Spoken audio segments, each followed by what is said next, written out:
حق میں دا کولو چې قرآن کریم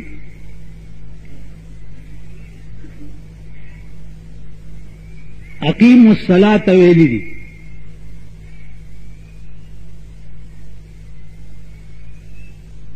تاسو مونږ کوي او څنګه کوي سپکه وایي سحر سو رکعات کوي ماسپخین څومره کوي مازیګر څومره کوي ماښام څومره کوي ماسختن څومره کوي دا د ټول قرآن کې تاسو ښایي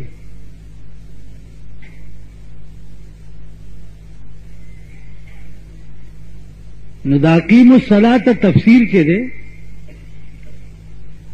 دا نه فقط دا چې رسول الله صلی الله علیه وسلم کړی دی بلکې د معراج په شپه باندې چې مونځ فرض شو نو سحر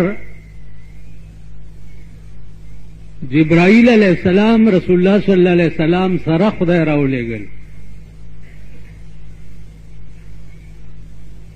چې د دې مونځ طریقې ورته وښایه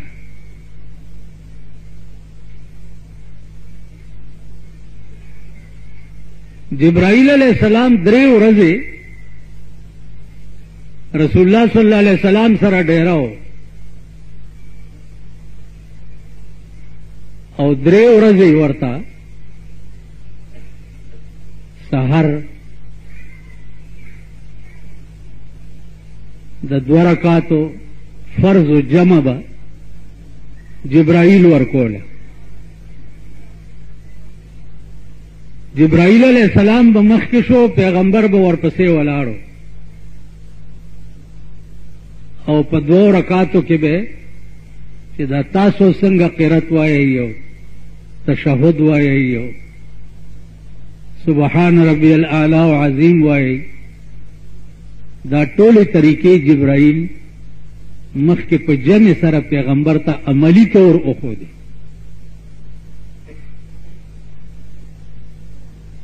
بیا دغه 3 واړه ورځې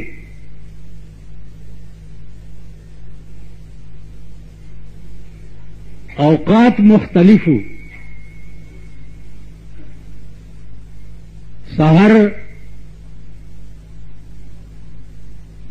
اول وخت د مانځه کم یو دی بیا 2 نمبر وخت کم یو دی او بیا 3 نمبر کم یو د هر مانځه دا 3 واړه اوقات هم ورته وښوده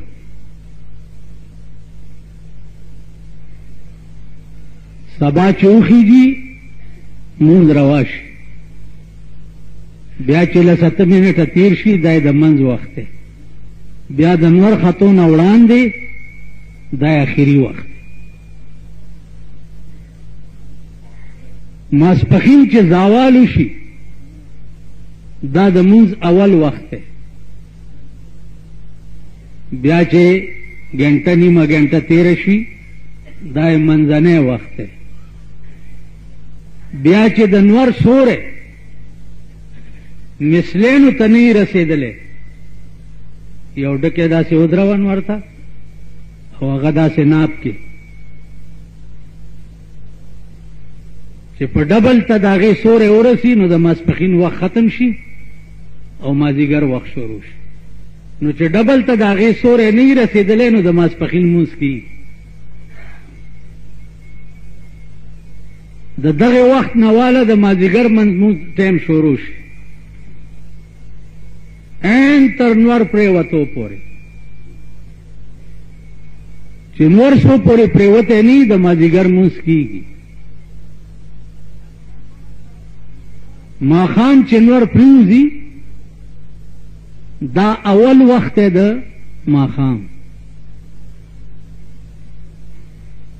بیا 1 ګنټه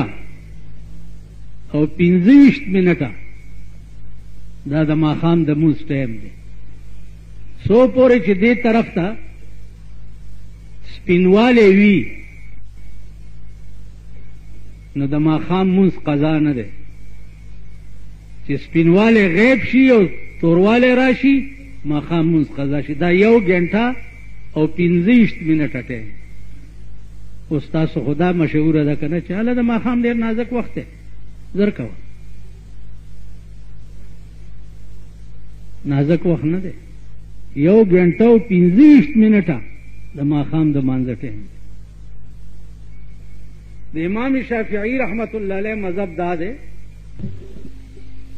چې دې طرف ته سوروالی غیب شي نو ماښام قضا شي. د امام صاحب مذهب دا دی چې دې طرف ته سپینوالی غیب شي نو د ماښام مونځ قضا شي. نو نور پرې وتو نه تر سپینوالی غیبېدو پورې دا 1 غنټه او 25 منټه وخت. دا الله پاک دې توسیع ته وګورئ. که چرته دا ویلی وی چې ماښام چې نور پرېوځي که دې مونځ ونه کړو نو بس منټ پس قضا دی، کېدی شو که نو دا هم د الله پاک توسیع او مهرباني ده چې د مونځ په دې اوقاتو کې دومره وسعت کړی دی. بیا چې 1 غنټه او 25 منټه تیر شي ماسخوتن روا شي.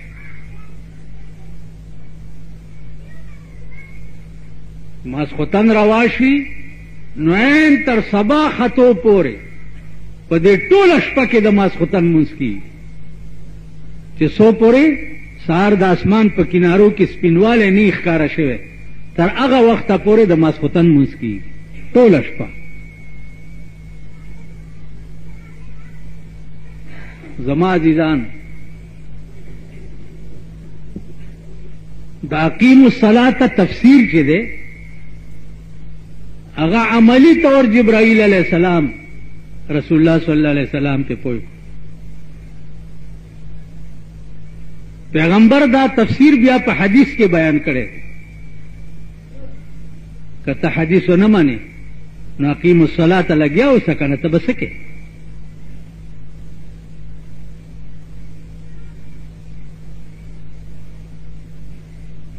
دې وجه نه ماسخوتن مونځ کې تاخیر زیات ثواب دی. مثلا دې وخت کې مقتدیان جماعت کې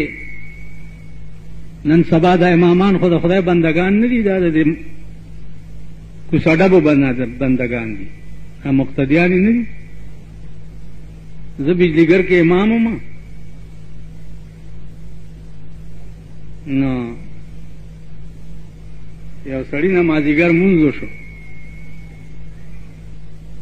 چې وشو نو ویل مونځ وشو، خلکو ویلو شو، ویلې مونځ نه دی ټوکې دي. مال ولې ویلې بس خو الله اکبر الله اکبر الله اکبر مخولم جوړ کړی بس رومی نیو په لتو لتو په جماعت کې ته وخته او بیا مې دا سوچت کو د جماعت کړکۍ نه مې بار وغورځولو او ورپسې مې ورټوپ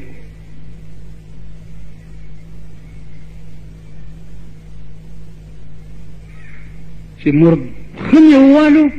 مال بیا به وې ویل نه توبه مې ده. هغه ورځ او تر مرګه پورې بیا بجلیګر ته ما پسې مانځل رانغی. ته څوک یې چې ته به ما ته وایې چې دا ټایم داسې دی او دا ټایم داسې دی او دا ټایم داسې دی او ټایم بدل، دا زما کار.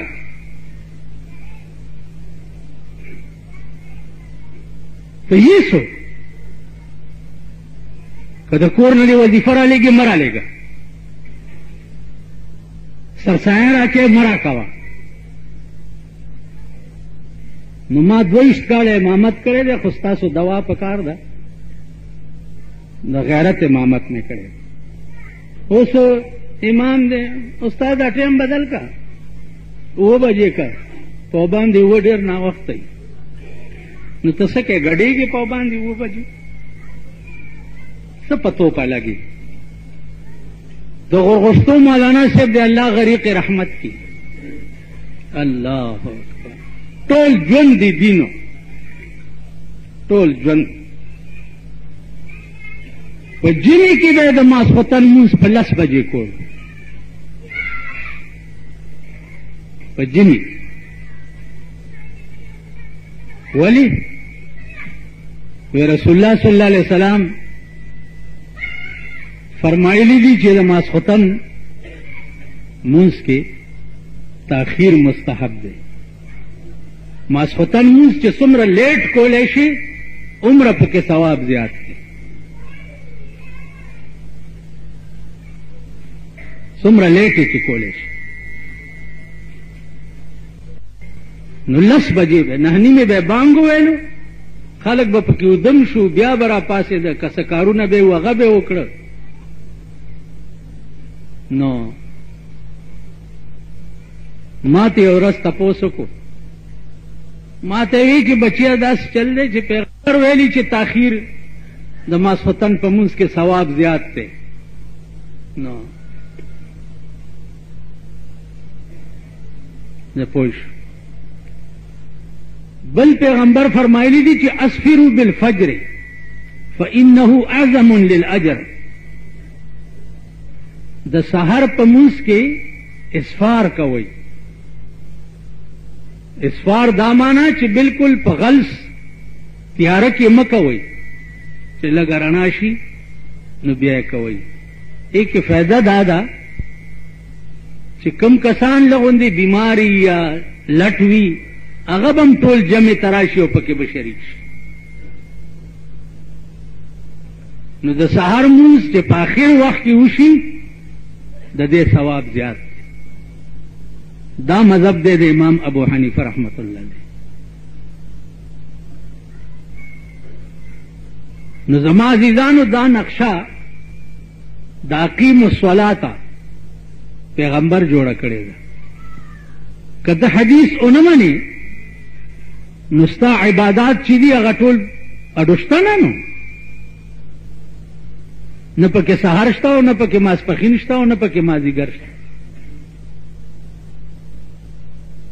صلوات لفظ راغلی دی او صلات لفظ راغلی دی او صلوات او صلات څه ته وایي